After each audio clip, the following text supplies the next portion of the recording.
Hi, Jewish Mom.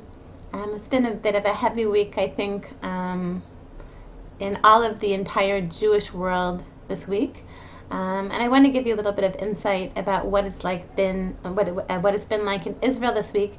I think it's been a very, very scary week and a heavy week, but also it's been in some ways an incredible week. Seeing Am Yisrael coming together, and I just want to tell you about what that experience has been like. So first I want to tell you, so last Thursday, I told you that my husband works together with Racheli Frankel Sprecher, Racheli Sprecher Frankel, who is the mother of Naphtali, one of the hostages. They work together at Midrashet Nishmat. And so my husband attended the sort of end of year party for the students, and so of course Racheli couldn't make it. She teaches the girls halacha, but she couldn't make it to the party. But she sent a letter, very typical of Racheli. Actually, she sent me also a thank you letter for the article that I wrote. She's so thoughtful, and so even despite everything she's going through, she's quite an incredible person. So she decided, like she said, well, I can't make it to the party, but she wrote a letter, and she said to the girls, she said, it's been a very, very difficult week for us. She said, but you know what I've learned this week? This week I have seen Am Yisrael. I have seen what the Jewish people is. What the Jewish people is when the Jewish people comes together. She said, from Haredim to the most secular Ashkenazi Sephardi people all over the world, from all of the entire diaspora of the Jewish world, have been reaching out to her, and she just feels this incredible love and embrace coming from the entire world towards her, from all the different sectors, and what an incredible experience that has been for her. So when I heard that, it reminded me. So the principal, I think the Rosh Yeshiva, Rav Dov Zinger of Yeshiva Kfar Tzion, where two of the boys are students, are 10th graders.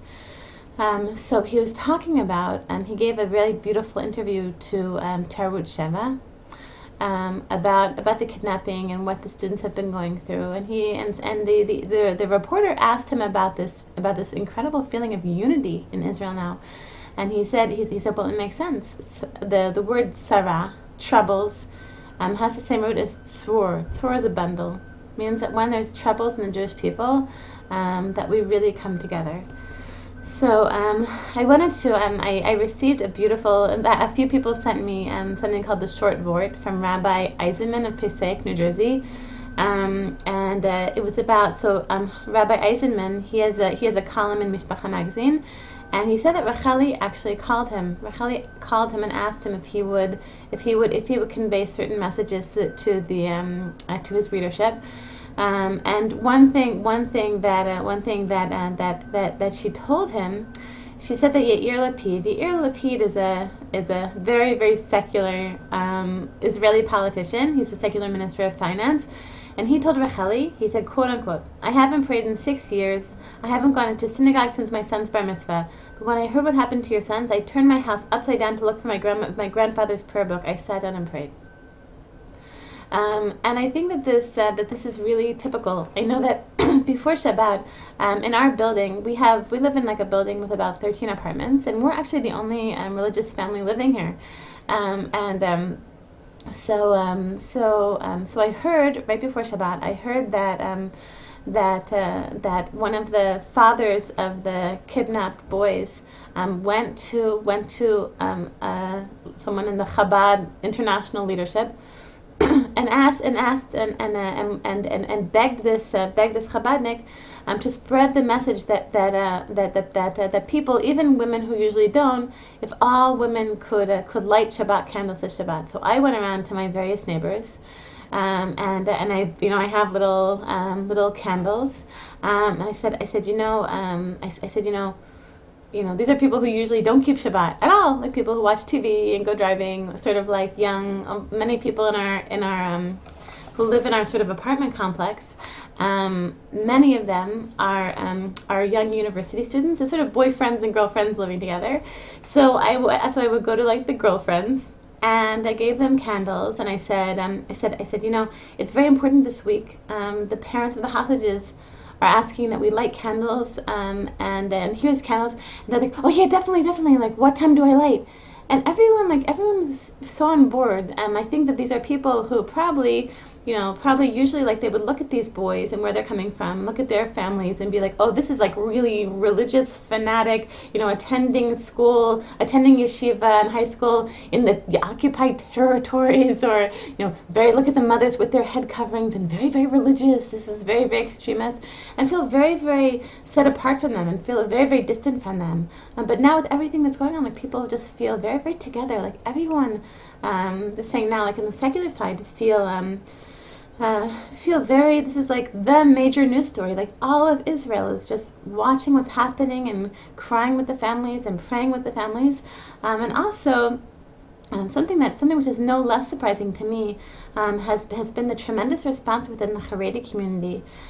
So I think probably if you don't live in Israel, it's hard to understand the great rift that there is between the religious Zionist community and the Haredi community. There's a lot of tension, and really like it's almost like we're all Orthodox, but it's almost like two entirely different communities, possibly as far as the distance between religious and completely secular is the rift between religious and Haredi. Okay, like just sort of religious Zionist and Haredi. So it's been very, very moving for me to see how the Haredi community has responded. Just so universal, almost. I mean, as far as I can see, universally. To what's been happening. And I know, like, I have my daughters, so we're members of the religious Zionist community, but I always say, I think I wrote about this before, we send our kids to Haredi nursery schools. So my daughter Sophia, she had her end of year party, and so the supervisor, I know that every day in the Gan they have been praying for the boys. And then the supervisor came and the supervisor for many GANs in the Jerusalem area, and she stood up in front of the party in front of all the mothers and said, and of course we cannot start any event without remembering our boys. And Masha felt like her voice shaking and like tears coming to her eyes. And she said, so now we're going to read a chapter of Psalms for the boys' safe return. And I was so moved. And then once again, my husband goes every Friday to Mea Shearim to buy challahs for Shabbat. And Mea Shearim, I'm quite certain you're aware, is like sort of like the epicenter of ultra Orthodox Judaism, and very, very anti-Zionist and anti the army, anti whatever, so my husband went to get it. My husband buys challahs every week at this place at a bakery called Brizel, and Brizel is sort of famous because they provide the challahs for all the Hasidic rebbes for their tishes. Okay, so they sell like 15 kilo challah, I think is like the biggest one. For let's say the Vizhnitzer Rebbe has to have a challah, so he has the biggest challah, and so we have far fewer guests, very much smaller crowd than the Vizhnitzer Rebbe, of course, but we do have a lot of guests. So my husband goes there and he gets maybe like a 3 kilo challah or a 2 kilo challah, and he gets it from there every Shabbat. It's also very, very yummy. And so my husband goes in this Friday with my daughter, and then the person at the cash register says, hey, and don't forget this Friday, don't forget today, you should light Shabbos candles half an hour early. My husband's like, why? So the man who's very, very a regular Mea Shearim person said. He said, because we need to pray, we need to bring on zchuyot for our boys. We need to bring merits for our boys, to bring our boys home. It was so moving. And again, like this is something like on a regular day, sort of like these boys in the front of the religious Zionist community will be very, very far, in terms of outlook and in terms of like the rift between those two communities is vast, okay? But yeah, we're all talking about our boys. It's just very, very moving to see this happening. So 1 second. So I just want to quote, so just the end of, from when Rabbi Eisenman, at the end of his article, about this thing, it's called The Phone Call, with his phone conversation with Racheli Frankel. So he says, she says something so beautiful. She says, so then Racheli paused and added, you know, if Hamas, whose mission is to destroy us, would have realized how much unity and how much harmony they have generated among us, they would have never kidnapped the boys in the first place. Okay, now this is sort of like something people always think, like, what can you do and what can you do and what can you do? So this again, it's sort of the same message, but I'll say it again. She begged me to tell all of you to continue your acts of tefillah and kindness and mitzvahs on behalf of the boys. She pleaded with me to spread the message among my congregants and among Americans, Jews and non-Jews, of the importance of remaining united and focused on the task of doing whatever we can do to keep the pressure on to keep the boys released. She then added, you never know which act of kindness, which chesed, which person saying Tehillim, and which tefillah offered by which person is going to be the one to finally tip the scales in heaven in their favor. Please tell everyone to continue. Please tell them to remain unified and to continue their mitzvahs until I can once again hug my Naftali. So I just wanted to say, I think maybe like for some people this remains a bit like sort of theoretical, like, okay, let's daven for the boys. Let's do acts of kindness for the boys. I just want to tell you this personally, very, very tachlis, what I do every single day for the merit of the boys. It's something very, very small, but I feel like it's better something very like small and consistent. I think that's the best way to go.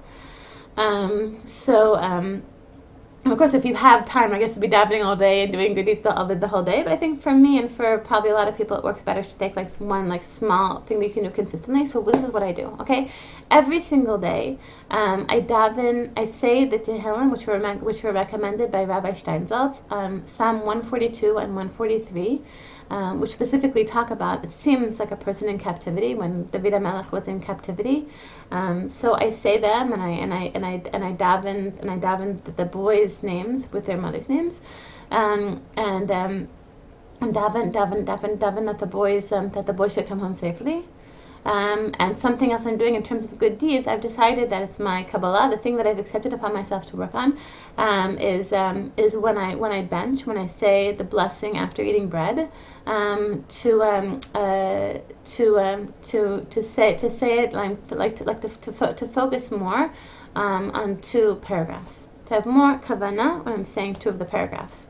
So though it's something very small, but something that I really, really am doing consistently and really taking seriously.